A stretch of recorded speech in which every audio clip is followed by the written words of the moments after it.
different was the indie experience for you, having like from back then to now, or is it pretty much the same? No, it's definitely different. Like I my last little run on the indies was in 2020 and that was COVID year, so it wasn't even like I didn't do a whole lot that year, but like the biggest change is post WWE. So before WWE, I was an indie wrestler. I was very young, so I was kind of like just this kid that was doing everything myself, very DIY, very punk rock, very gritty. Like, um, you know, you're just having fun with it, and you're just hoping you make it. Post WWE, I feel like it's a brand now, it's a product, and I get treated like a product now, especially like from fans. Like before, I felt like fans treated me more like a human being.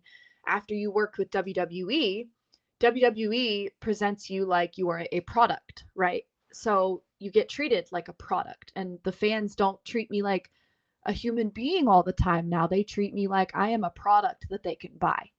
Um, and sometimes that's a good thing like, that can be a good thing, but sometimes that also is a bad thing. Like the way that you get spoken to is very different at post WWE. And I think a lot of other WWE people would say the same. Like you definitely get looked at different, criticized different, treated different.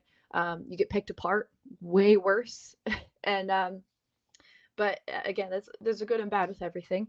But on top of not only that, but now it's not just I'm a young kid trying to grind and trying to make it.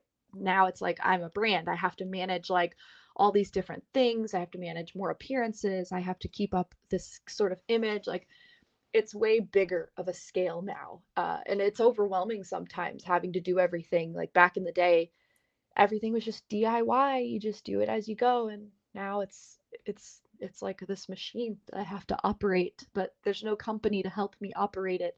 It's just me. So, um, but also the indies are definitely a lot different. Like pre WWE, I knew everybody for the most part. Everybody knew each other.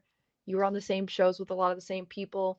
And that still happens, but there's a lot of new faces now. I'm trying to learn who all the new people are. I'm trying to figure out who everyone is, and uh, the promotions that were on top of the world when I was on the Indies are not on top of the world, and promotions that didn't mean shit back then now are important. So it's just trying to figure out like where's the hot place to go, where's the hot place to be.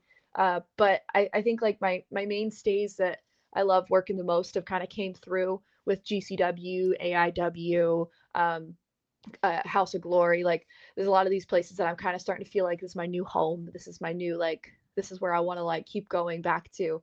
But either way, like I feel like the first couple months were the hardest, but I'm back to a point where I'm like in my groove. Yeah, so I want to say something about what you said about the brand, right? And there kind of being like pros and cons to that. I do say, like, speaking from experience, I know that at some point you're like, okay, like the bad part is, people kind of treating you differently. But I will say this is that when you are sort of like building this brand, like you're building it, like you, Priscilla Kelly, are building this brand of who Priscilla Kelly is. But at the same time, like, there are so many more opportunities like outside of like being with WWE where like you can make more money, you can do more things, and everything is on your terms. And I feel like that's like the beauty side of it, where it's like, okay, like if I'm gonna go take a vacation for 3 days, no one's gonna bother me, no one's gonna call me, I'm gonna be Mm-hmm. fine, I can do that vacation. But when I want to come back and do, 7 days of whatever it is, you're doing bookings, signings, etc., that is like on you, like that is, I think, like the beauty of it all. So that when you start to build yourself back up, it's like, I did that, I didn't need a machine, I am the machine, I got it done. And I feel like that is something that I do think is very nice to see when you do see people, bounce back from releases and do that type of stuff. Yeah, like the cool thing is like yeah, like you said, like I can do whatever I want now. I can take signings, I can sell my own merch, I can do whatever I want.